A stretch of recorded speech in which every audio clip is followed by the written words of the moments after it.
Bien, dans cet exercice, on va s'intéresser à une sphère radioactive. Donc, on aura une zone, une sphère qui délimite une boule donc, de rayons R, au sein de laquelle vous avez une réaction radioactive qui libère en fait petit p. Donc, en fait, petit p va représenter la production de neutrons par unité de volume et par unité de temps. Donc petit p, c'est en fait un nombre de neutrons par mètre cube et par seconde dans le système international d'unités. Et on suppose que ces neutrons peuvent diffuser sur l'ensemble de l'espace avec un coefficient de diffusion d, donc qui sera lié à la loi de Fick. Pour simplifier, on va se placer en régime stationnaire et on va également supposer qu'à très grande distance, il n'y a pas de neutrons. Donc on peut imaginer qu'un dispositif à très grande distance évacue les neutrons de telle façon qu'à l'infini, la densité particulière de neutrons soit nulle. Donc voilà pour les hypothèses de l'exercice. Et ce qu'on cherche à faire, c'est ce qui est indiqué ici. On cherche à déterminer. Donc ce qu'on va chercher à faire, c'est déterminer la densité particulière de neutrons, c'est-à-dire le nombre de neutrons par unité de volume dans tout l'espace en fonction de la distance à l'origine, donc ce que j'appelle petit r, je ne l'ai pas dit, mais là c'est clair, c'est la distance à l'origine. Donc bien sûr, on négligera a priori petit n serait une fonction de r θ phi de t, et on fait un problème en régime stationnaire, donc le temps n'interviendra pas. Et on suppose un problème asymétrie sphérique, donc la densité particulière sera indépendante des angles θ et phi. Voilà. Donc c'est simplement à la dépendance spatiale. Donc bien sûr, vu qu'on a deux domaines, on a un domaine intérieur où il y a une production de neutrons et un domaine extérieur où la production de neutrons est nulle. Il faudra donc résoudre le problème en deux parties pour ensuite regrouper ces deux zones par des conditions limites. Donc, bien sûr, on sera amené à utiliser la loi de Fick, d'accord. Donc, on rappelle que la loi de Fick qui vous dit que le vecteur courant de particules est lié à la densité particulière, et cette loi de Fick vous dit que si la densité particulière n'est pas uniforme, vous observez un flux de particules, et ce flux de particules dirigé par le vecteur courant est dans la direction du gradient de n, mais il doit toujours être des régions concentrées vers des régions diluées, d'où la présence du signe moins, et le coefficient de diffusion d indique comment les neutrons peuvent se diffuser dans ce milieu particulier. Voilà, et donc pour ce qui est des unités, donc si on se place dans le système international d'unités, ici on aura des particules, enfin c'est sans dimension, mètre moins 2 seconde moins 1, d'accord. Le vecteur courant, c'est bien un débit, donc des particules par seconde, mais un débit surfacique, donc c'est un nombre de particules par unité de surface et par unité de temps qui est à considérer. La densité particulière dans le système international d'unités, ça serait des mètres moins 3, parce que c'est des particules par mètre cube, d'accord. Ici, on aurait des mètres. Donc on voit qu'ici, si on repasse en dimension plutôt, on aura ici L-2T-1. Et ici, on aura du L-4. Donc pour que ce soit cohérent en termes de dimension, il faut forcément que le coefficient de diffusion, comme connu, ça doit être en L2T-1. Voilà, pour sa dimension. Alors, maintenant, on en vient à la résolution précise. Donc on va d'abord se concentrer à l'intérieur de la sphère, et on va commencer par faire un bilan de particules pour trouver la densité particulière, le champ particulier au sein de la sphère. Alors vu qu'on est en régime, donc bien sûr le champ particulier dépendant de R, donc il faut bien sûr résoudre ce problème quel que soit R, donc on est obligé d'isoler une zone de l'espace comprise entre R et R plus dr. Donc ce que j'ai fait ici, ce que j'ai représenté ici, c'est une coquille sphérique, d'accord, qui est située entre R et R plus dr, et on va essayer de faire ce bilan de particules. Et le point clé pour faire ce bilan de particules, c'est qu'on est en régime stationnaire. Et donc, si on est en régime stationnaire, on sait que les apports, donc tout ce qui va apparaître comme particules dans ce volume, doit forcément en sortir dans la même durée. Sinon, il y aurait des particules qui s'accumuleraient dans la zone centrale, entre R et R plus dr, et donc la densité particulière ne serait pas fixée. Donc, si on écrit ça de façon un peu plus mathématique, on va dire qu'on aura un flux entrant. Donc il y a un flux entrant en R, c'est-à-dire un nombre de particules par unité de temps. Ça rentre dans le système. Donc les apports, vous avez le flux entrant. Mais s'ajoute au flux entrant je vais laisser pour l'instant comme ça les apports en volume. Donc j'écris une équation encore un petit peu symbolique. Apport en volume. Et ça devrait être égal au flux sortant, d'accord, en R plus dr. Voilà. D'accord. Les apports sont de deux types. Ceux qui rentrent en R, plus les apports en volume dans la coquille sphérique. Et ça doit être égal à ce qui sort, sinon vous n'êtes pas en régime permanent. Donc on laisse pour l'instant le phi en R. Donc j'aurai donc phi.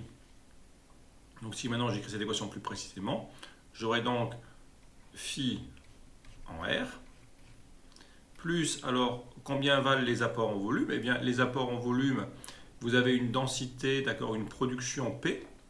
Donc P, on rappelle que c'est des particules par mètre cube et par seconde. Donc si, et ceci, donc c'est, ça ce serait des particules par seconde, d'accord, ce serait un débit vu que c'est le flux. Et donc, si vous voulez avoir ici ce serait des particules par mètre cube et par seconde. Donc pour avoir des particules par seconde, il faut forcément multiplier par le volume de la coquille sphérique, c'est-à-dire si on a bien sûr dr très petit devant r, on peut assimiler ceci à la surface de la sphère intérieure, 4πr carré fois dr. Donc ceci à l'ordre 1, c'est la différence des volumes entre les deux boules de rayon r plus dr et r. Donc ça, c'est le nombre de particules qui rentrent par seconde dans la coquille. Ça, c'est le nombre de particules qui sont créées chaque seconde. Ce second terme, c'est le nombre de particules qui sont créées chaque seconde dans la coquille. Et il faut forcément que vous ayez autant de particules qui sortent chaque seconde, donc comme ceci. Et donc ceci, on peut réécrire ceci sous la forme phi en R plus dr moins phi en R sur dr, qui sera égal donc à P fois 4πr carré. Voilà pour trouver mes résultats. Et bien sûr, si on assimile la dérivée au taux d'accroissement, je pourrais écrire que d de phi sur d de r, il suffit simplement d'avoir un dr eh bien, en fait, qui est suffisamment petit devant grand R, et on aura simplement ceci. Alors, on peut déjà intégrer une première fois, et si on intègre une première fois, on peut en déduire que quel que soit R appartenant à l'ouvert 0 grand R, alors je vais peut-être déplacer un petit peu ça pour avoir plus de place, donc ça on va le pousser un peu par là. Si j'en reviens ici, donc quel que soit R, j'aurai donc, si je peux intégrer une première fois cette relation, j'aurai donc que phi de R, ce sera donc égal à P 4pi R3 sur 3, plus une certaine constante d'intégration que je vais pour l'instant appeler grand A. D'accord ? Voilà, je fais juste les primitives, donc là je fais la primitive de ce côté-là, et de l'autre côté, je tiens compte d'une constante d'intégration. Maintenant, pour me ramener au vecteur courant, or on sait que phi de R, le flux qui traverse la surface de rayon R, donc le flux qui traverse la sphère de rayon R, c'est par définition l'intégrale double à travers sigma. Sigma étant ici la sphère intérieure, c'est l'intégrale double de J, je l'ai appelé comment? Je l'ai appelé JD pour l'instant, donc JD scalaire ds. On a vu que JD ne dépendait que de R, donc on avait JD de R, UR scalaire, et vous prenez bien la surface sigma, donc le vecteur surface localement à la surface de la sphère, c'est un ds qui est bien sûr radial, donc ça fait ds UR. UR scalaire UR, ça fait 1. Vous intégrez sur la surface de la sphère, et on est à R fixé, car on traverse une sphère, donc ça fait JD de R fois l'intégrale double des ds, et l'intégrale double des ds, c'est 4pi r carré. Donc finalement,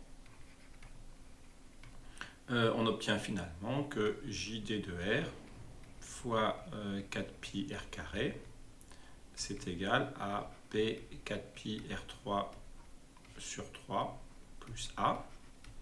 Et donc si on intègre ceci, bon, on va déjà diviser par 4πr carré, ce sera quand même plus correct. Donc on va faire PR sur 3, je divise par 4πr carré, plus ici un terme en A sur 4πr carré. Et maintenant il me reste à me rappeler que le vecteur courant, il est donné par la loi de Fick, donc c'est moins d fois d de n sur d de r. On va essayer de ne pas confondre les n et les r, c'est vrai que je n'ai pas une très grande différence. Et maintenant, je peux intégrer cette relation. Donc, je cherche à nouveau une primitive, d'accord. Donc, ça peut se réécrire que dn sur dr, c'est égal à donc, moins pr sur 3d plus moins ad sur 4πr carré. Et si on fait une primitive, ça fera n de r. Qui sera donc égal à moins p r carré sur 6d. Hein. Si on redérive, le r carré va dériver en 2r et on aura la simplification du 2 et du 6. Et donc plus a sur 4pi d petit r, plus a priori une autre constante que j'appelle pour l'instant b. Hein, n'oubliez pas les constantes d'intégration. Donc le plus simple, c'est de faire des primitives, mais il ne faut surtout pas oublier à chaque fois. Vous voyez ici une constante d'intégration. Et ici, une constante d'intégration. Donc là, il faut vraiment faire attention à ça. Et le point important, c'est que ce résultat doit être vrai, quel que soit R appartenant à 0 grand R. Et donc, on voit bien que ce terme-là ne peut pas exister, d'accord? Ce terme-là ne peut pas être présent, car en fait, ce terme-là divergerait à l'origine. Et si ce terme diverge à l'origine, eh bien, vous auriez la densité particulière qui tendrait vers l'infini. Et vous ne pouvez pas avoir, disons, au centre du dispositif, une densité particulière infinie de neutrons. Donc ça ne paraît pas réaliste physiquement. Donc on va imposer un A égale 0. Et finalement, si j'impose un A égale 0, j'obtiens que, quel que soit R appartenant à 0 grand R, n de R, je vais écrire en dessous, n de R, c'est égal à moins PR carré sur 6D, plus B. Voilà. Et en fait, c'est exactement ce que j'ai écrit en dessous, simplement la constante d'intégration. Au lieu de l'appeler B, je l'appelle petit a, mais ça ne change pas. Et simplement, je mets un indice C parce qu'en toute rigueur, ça c'est la densité particulière dans le cœur, dans la sphère. Donc j'ai simplement indicé la densité particulière avec un C pour dire qu'on est pour l'instant dans le domaine intérieur. Donc vous voyez la méthode déjà pour arriver à ce résultat. C'est bien partir sur l'idée de bilan en termes de flux ou en termes de particules qui vont traverser un domaine. Donc vous devez vous placer pour un R quelconque parce que forcément il faut trouver une équation différentielle sur la densité particulière. Donc bien sûr se placer à un R quelconque, faire le bilan sur cette coquille, dire que les apports compensent les pertes, ne pas oublier le terme d'apport ici.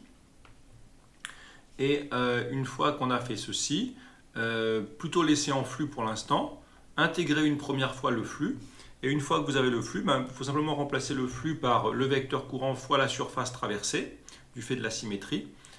On peut intégrer une nouvelle fois. Et enfin, on remplace le vecteur courant par la densité, par la loi de Fick, pardon.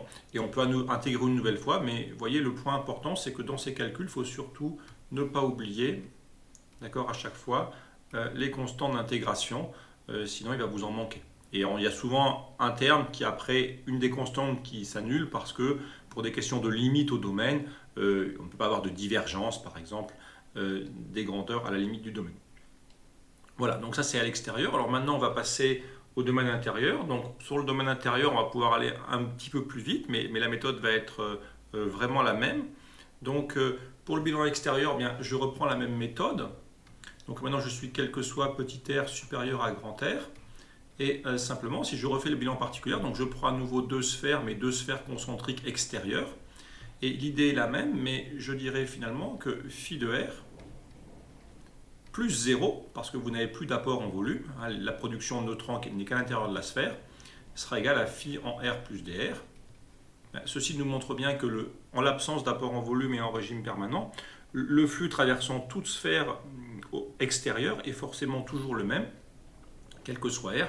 Donc on peut dire que, quel que soit R, supérieur à grand R, phi de R est égal à un phi 0. Ceci est faux à l'intérieur parce que hein, les flux à l'intérieur ne sont pas égaux parce que vous avez l'apport en volume. Mais à l'extérieur, c'est vrai. Donc maintenant, la première intégration est immédiatement faite. Vous remplacez maintenant le flux par le vecteur courant fois 4pi r carré. C'est toujours la même méthode, on ne va pas la refaire, mais c'est la même. Donc ça nous donne que le vecteur courant, c'est phi0 sur 4pi r carré. Je peux intégrer une première fois. J'ai ceci. Donc maintenant, je passe à la je passe à la loi de Fick. Donc ça me fait moins d de n sur d de r égale phi0 sur 4pi r carré. Ou si on préfère d de n, donc ça c'est loi de Fick, d'accord? Je suppose qu'elle s'applique à l'intérieur et à l'extérieur. En fait, c'est le même matériau, mais la production de neutrons est localisée dans un domaine, dans une zone particulière. Moins phi0 sur 4pi d r carré. Et maintenant, je fais à nouveau une primitive, ce qui fait donc n de r, ce sera égal à phi0 sur 4pi dr plus une constante que je peux appeler c pour l'instant. D'accord? Et alors maintenant, ceci est vrai, donc c'est pour ça qu'il faut bien préciser, d'accord, vos domaines avec des quantificateurs, d'accord? Ceci est vrai pour R supérieur à grand R, donc autant ce terme-là, le terme qui est ici, qui posait problème dans l'autre partie, parce que dans l'autre partie, il fallait forcément l'annuler, parce que R aurait pu tendre vers 0 et cette expression diverger à l'origine. Mais là, il n'y a pas de problème, ce terme-là peut tout à fait exister, car R ne sera jamais nul, R est toujours supérieur, petit r est toujours supérieur à grand R, donc ce terme-là ne pose plus de problème à l'extérieur. Et par contre, je vous rappelle qu'on a supposé que n tendait vers 0 quand R tendait vers plus l'infini, c'était une des hypothèses, et donc on va annuler petit c. Donc si vous n'avez pas cette hypothèse-là, en fait petit c, vous mettez la valeur qu'on vous donne à grande distance. Vous dites par exemple n infini à une certaine valeur, et vous mettez simplement le n infini. Donc du fait de ce résultat, quand n tend vers l'infini, ce terme-là tend vers 0, ce terme-là tend vers 0, donc forcément la constante d'intégration doit être nulle, mais sinon vous mettez la valeur à l'infini, et vous avez ceci, n de r, donc, quel que soit r supérieur à grand R, vous avez n de r qui vaudra donc phi0 sur 4pi d petit r. Et vous voyez que cette grandeur-là, bon, c'est une constante, d'accord? Et donc je peux très bien, comme j'ai fait après, je l'ai appelé simplement pour respecter l'énoncé, je l'ai appelé petit b. Enfin, ça, ce n'est pas très important, d'accord? Je lui donne un nom, mais ce n'a pas grande importance. Donc voilà l'expression du champ particulier. Et de la même façon, vu que c'est le même champ particulier, mais vu que c'est à l'extérieur, je mets un petit e comme extérieur, mais ce n'est pas forcément indispensable. Donc on a bien un champ particulier en 1 sur R, c'est ce qu'il fallait démontrer. On aurait pu aussi mettre le d dans la constante d'intégration. Hein. J'aurais pu écrire b' sur R, ça ne pose pas de problème. Et notons que ici, le coefficient A, je ne l'ai peut-être pas précisé, mais si on prend R égale 0, on constate que le coefficient A représente en fait la densité particulière au centre. Donc ça, c'est la densité particulière au centre. Voilà. Alors maintenant, il nous reste deux constants d'intégration à déterminer. Je vous rappelle qu'au départ, on avait 4 constantes d'intégration avec A, B, finalement le phi0 et le C. Donc il y en a déjà 2 qui ont disparu par des conditions limites. Condition limite en R égale 0, condition limite en R tendant vers l'infini. Et maintenant, on va appliquer la condition limite à la frontière, forcément, parce que ces deux expressions sont valables jusqu'à la frontière de chaque côté. Il nous reste maintenant à utiliser les conditions limites pour terminer l'exercice. Donc d'une part, on doit forcément avoir la continuité du champ particulier à la traversée. En fait, si le champ particulier était non continu à la traversée, ça ferait une différence finie de densité particulière sur une distance infiniment courte, ce qui créerait un flux quasi infini pour régulariser la situation. Vous ne pouvez pas avoir un écart fini sur une distance infinitésimale, sinon vous aurez forcément un flux considérable qui va lisser immédiatement cette situation. Et donc forcément la densité particulière doit être égale des deux côtés, donc il ne faut pas se tromper, il faut bien prendre cette formule-là pour les R- et cette formule-là pour les R+. Donc si on l'applique, vous voyez, je prends cette formule-là pour les R-, ça fait moins P grand R carré sur 6D plus A, et de l'autre côté, j'applique la formule avec R, et j'ai une première relation entre A et B qui est celle-ci, écrite ici. Il faut une deuxième relation. Donc après avoir utilisé la continuité du champ particulier en R égale grand R, il faut utiliser la continuité du flux particulier. Alors pour quelle raison le flux est forcément continu à la traversée? Eh bien, le flux est forcément continu parce qu'il n'y a rien de particulier à cette frontière. Il ne se passe rien de particulier. Donc c'est comme si vous avez une porte et vous mettez deux personnes, une personne qui compte vous avez une grille par exemple, et vous avez des personnes avant la grille et après la grille, juste avant, juste après, et deux personnes comptent le nombre de personnes le nombre de particules qui traversent. Les deux personnes arriveront forcément au même décompte. Vous n'avez pas ici, comme dire, un trou qui ferait que les particules pourraient disparaître dans ce trou. Toutes les particules qui arrivent en petit r égale r moins ressortent de l'autre côté en petit r égale r plus, comme des voitures qui passeraient une frontière si vous préférez. Aucune particule ne va disparaître juste sur la ligne frontière. Donc c'est exactement cette idée-là. Donc le flux particulaire est continu également. Et donc j'utilise le fait que ce flux particulaire, il vaut la même valeur en R plus et en R moins. Et simplement le flux particulaire, on sait que c'est égal au vecteur courant fois la surface à l'intérieur ou à l'extérieur. Mais maintenant il ne faut pas se tromper, d'accord? Il faut bien appliquer la bonne formule de chaque côté. Donc là je pourrais simplifier parce que en fait c'est la même surface. Donc en fait en toute rigueur c'est bien les flux qui doivent être les mêmes. Mais vu que les surfaces sont les mêmes juste avant et juste après, il y a en fait égalité des vecteurs courants. Et maintenant, j'applique la loi de Fick à nouveau. Donc, le vecteur courant, on aura donc moins d fois d de n sur... Donc, ça sera le n cœur, si vous voulez, d sur d de r, en petit r égale r moins, qui devrait être égal à moins d fois d de n extérieur sur d de r, calculé en R égale R plus. Alors dans ce cas particulier à nouveau, on constate que vu que les coefficients de diffusion sont les mêmes à l'intérieur et à l'extérieur, les dérivées sont continues, mais ce n'est pas une obligation. La seule grandeur qui se doit d'être continue, c'est le flux. Si les surfaces sont différentes, le vecteur courant ne sera pas le même. Si les coefficients de diffusion sont différents à l'intérieur et à l'extérieur, si c'est deux matériaux différents, alors les dérivées ne seront pas les mêmes. Donc voilà, il faut bien partir de là et ne pas dire que les dérivées sont forcément égales, ce qui n'est pas forcément le cas. La dérivée n'a pas forcément à être continue, c'est le vecteur, c'est le flux qui doit être continu. Donc maintenant, il me suffit d'appliquer les formules. Donc si je prends la formule au niveau du cœur, j'ai cette formule-là. Donc quand je vais dériver, j'aurai donc moins P grand R, donc j'aurai moins P 2 fois R sur 6D, donc le 6 devient un 3, et j'applique la formule en R, le A disparaît. Donc sauf erreur, je vais me retrouver avec du moins P grand R sur 3D. Et de l'autre côté, j'applique la formule ici. Donc ça fait du moins B sur D. Donc je dérive 1 sur R en moins 1 sur R carré. Et j'applique en petit r égale grand R. Donc ça doit faire, sauf erreur, moins B D sur R carré. C'est-à-dire, en fait, PR sur 3 qui doit être égal à B sur R carré. Donc voilà pour l'expression de cette grandeur, d'accord? Si j'ai pas fait d'erreur, on doit arriver là. Ok. Et en fait, si on combine les deux relations, eh bien, on voit déjà, oui, bon, on le retrouve ici. Donc là, c'est la conclusion, vous voyez. Maintenant, vous prenez cette relation-là, qui est la deuxième relation. En fait, ça se résout assez facilement parce que celle-là ne fait apparaître que B. Donc, on voit simplement que il suffit simplement de remplacer. On trouve bien que le B, ce sera PR3, PR³ sur 3. Et ensuite, si connaissant B, vous reportez ici, il ne doit plus être très difficile, d'accord? On peut le faire ensemble, on va le faire ici.